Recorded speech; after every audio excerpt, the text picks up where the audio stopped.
Olá, sétimo ano, tudo bem? Bem, hoje a gente vai estar aqui para fazer a revisão do grupo 4 referente aos capítulos 7 e capítulo 8. Antes de começar, sempre dou meu bom dia, amadinhos. Vamos lá fazer a revisão para todo mundo ir bem na avaliação. Então vamos começar, falando sobre as características dos seres vivos.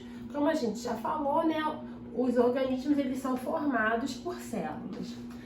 A gente pode classificar eles, de acordo com o seu número de célula, em unicelular ou pluricelular. Unicelular apresenta uma única célula, como exemplo as bactérias.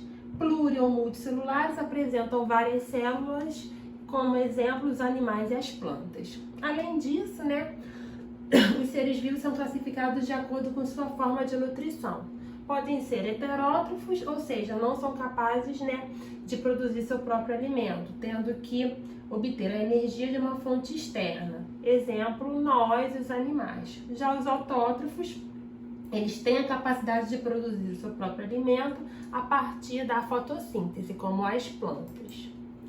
Bem, os seres vivos também podem ser classificados de acordo com a presença do núcleo na célula.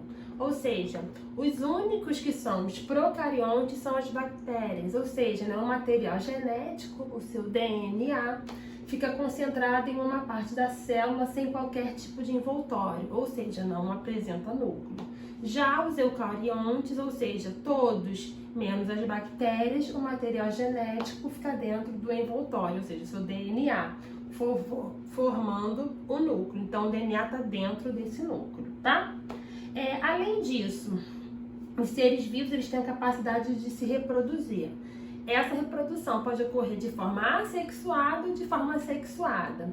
Assexuada não há fusão do material genético de indivíduos diferentes, ou seja, uma célula, por exemplo, uma célula de uma bactéria, ela consegue se dividir em duas e dar clones. Então, as duas células que são formadas a partir de uma originam clones, ou seja, são idênticas a ela. E a reprodução sexuada ocorre a fusão de material genético de indivíduos diferentes. Então, por exemplo, a gente pega material genético da mãe, material genético do pai, 50%, 50%, que dá origem a um novo indivíduo que não é idêntico nem à mãe nem ao pai, tá? Então, isso se chama variabilidade genética. É importante a gente ver nesse capítulo a classificação biológica. Então, Linneu foi um pesquisador, um cientista que criou as categorias taxonômicas, ou seja, a menor é chamada de espécie, e aí é como se fosse aquela bonequinha que a Isabela fez o vídeo pra gente. Menorzinho vai aumentando cada vez mais, expandindo cada vez mais o nível, de animais. Ou seja, aqui a gente começa com uma espécie, depois vai para o gênero, família, ordem, classe, filo e reino. Aqui eu dei o exemplo do reino dos animais, mas a gente viu que existem 5 reinos que a gente vai falar lá na frente, tá bom? Então, o menor nível é a espécie, o maior reino, o maior é o reino, que aqui é o exemplo, o reino dos animais. Bem, das regras de nomenclatura, é importante a gente saber, a questão que tem na avaliação, essas regrinhas. Quais são essas regras, professora? Todos os nomes científicos devem ser escritos em latim. Além disso, a nomenclatura é binomial, ou seja, é formada por 2 palavras. A primeira indica o gênero e a segunda o nome específico, o epíteto.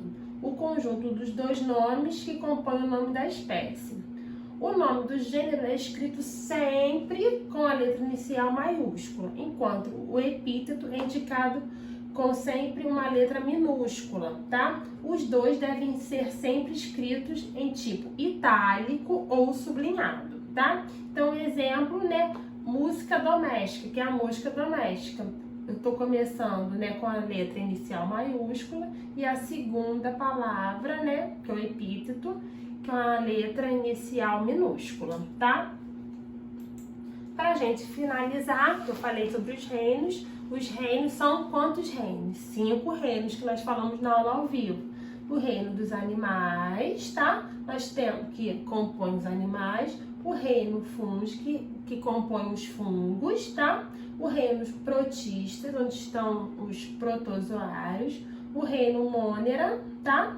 Que é o reino das bactérias, e o reino plantae, que tem as plantas. Então, aqui a gente consegue ver todos os 5 reinos.